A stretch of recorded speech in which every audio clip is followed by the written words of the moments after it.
Elmas koyuyor. Musa koyuyor. Koyunlar etsin Musa. Koyun bayram. Elmas. Şamakı da mı şamakı? O şu parçayı. Sağlığının haytan pelvan karışıkta kılını iştir. Koyda oğlum bariye nerede bariye? Sağlı pelvanın, bol pelvanın bir işi koyduğun konuşuyor. Allah. Koyun ayıttım böyle fark etmesin.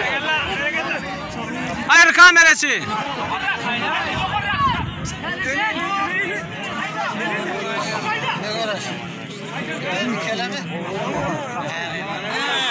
Hadi hop.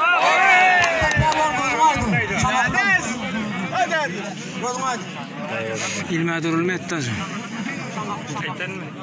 Dengde bir ilgatlar ama.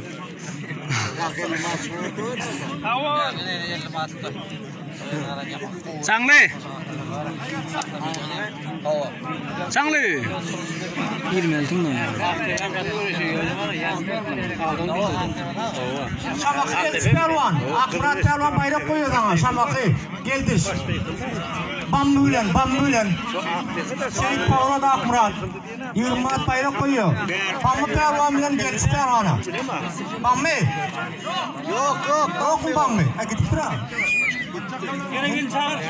Gel şundan konuşuyor kelam onunla. Şundan konuşuyor Akmurat. Şehit Pavla'da bayrak koyuyor. Yılmaz.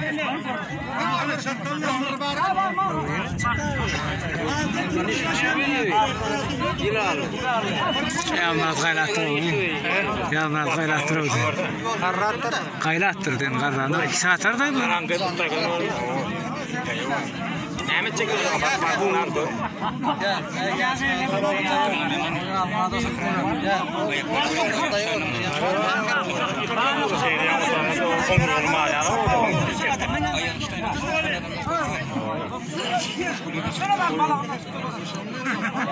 Paragat pelvan gözün aydın paragat pelvan.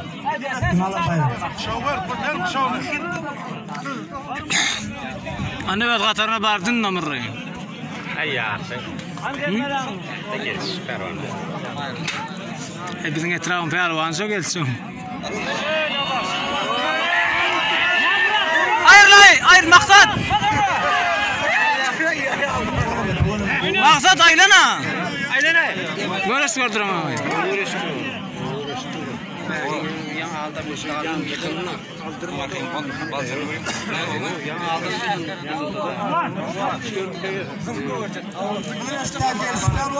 Murat pelvan.